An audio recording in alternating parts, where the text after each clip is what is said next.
আসসালামু আলাইকুম ভিউয়ার্স, আজকের রেসিপি স্পেশাল, একদম অন্যরকম। ইলিশ মাছের স্বাদে ঘেরা এক ক্লাসিক কম্বিনেশন, কচু দিয়ে ইলিশ। ইলিশ তো আমরা অনেক রকম খেয়েছি, কিন্তু আজ শেয়ার করছি এমন একটা রান্না যেখানে কচুর নরম ভাব আর ইলিশের রিচ ফ্লেভার একসাথে তৈরি করবে এক অবিশ্বাস্য স্বাদ। সিম্পল উপকরণ, সহজ ধাপ, আর একবার খেলেই মনে রাখার মতো একটা পদ। তো রান্নায় কি কি উপকরণ লাগছে চলুন আপনাদের সাথে শেয়ার করি। আজকে রান্না করার জন্য এখানে আমি 4 পিস ইলিশ মাছ নিয়েছি, আর মাছগুলোকে আগে থেকেই লবণ হলুদ মেখে এরপর চুলায় প্যানে তেলটা খুব ভালো করে গরম করে নিয়ে মাছগুলোকে এপাশ ওপাশ উল্টে লালচে করে ভেজে নিয়েছি। আর মাছগুলো যখন খুব সুন্দরভাবে ভাজা হয়ে যাবে, এই পর্যায়ে এক এক করে মাছের পিসগুলোকে আমি প্যান থেকে উঠিয়ে নিচ্ছি।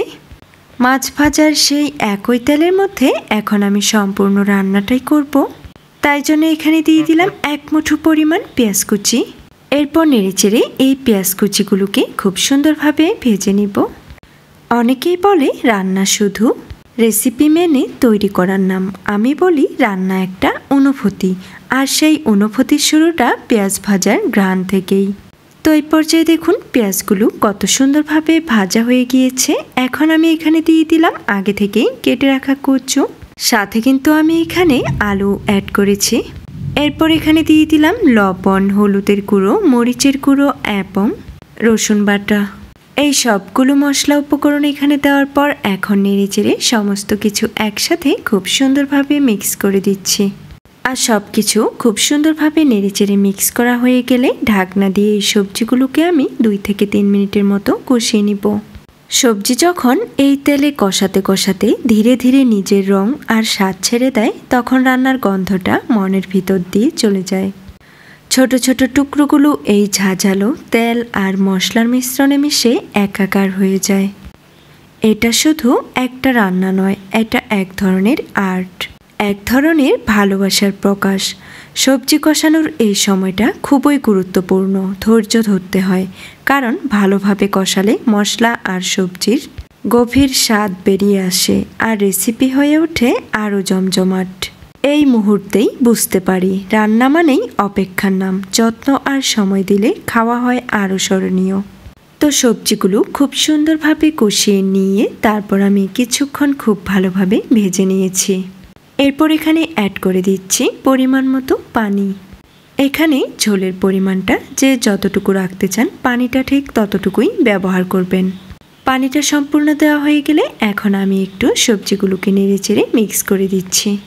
এরপর এই সবজিগুলোর সাথে দিয়ে দিব আগে থেকেই ভেজে রাখা ইলিশ মাছের পিসগুলো।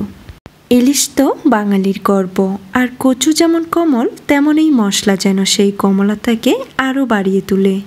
মাছটা যত সাবধানে সবজির মাঝে রাখবেন ততই রেসিপির গুণ বাড়বে। এই ধাপটাই স্পেশাল। মাছ ঢালার পর বুঝবেন রান্নাটা প্রায় শেষের পথে। আর এরপর থেকে একটু সতর্কতা, যাতে মাছের নরম স্বাদ হারিয়ে না যায়।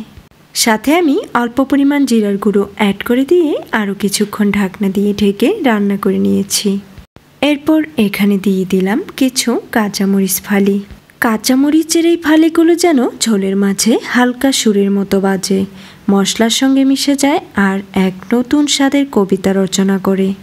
এই ছোট্ট মরিচের স্পর্শেই তো বাঙালি রান্না পায় তার পরিচয়, যা স্বাদকে আরও গভীর করে। তো এই পর্যায়ে রান্নাটা আমার সম্পূর্ণ কমপ্লিট। এখন শুধু গরম গরম ভাতের সাথে পরিবেশনের পালা। তো এই ছিল আজকের স্পেশাল ইলিশ মাছ দিয়ে কচু রান্না। আশা করি এই রেসিপিটা আপনাদের ভালো লেগেছে, আর চেষ্টা করে দেখবেন রান্নার মাধুর্য তো শুধু স্বাদে নয়, বরং ভালোবাসা, যত্নে এবং সময়ে লুকিয়ে থাকে। যদি ভিডিওটা ভালো লাগে তাহলে লাইক ও শেয়ার করবেন, আর নতুন রেসিপির জন্য সাবস্ক্রাইব করতে ভুলবেন না।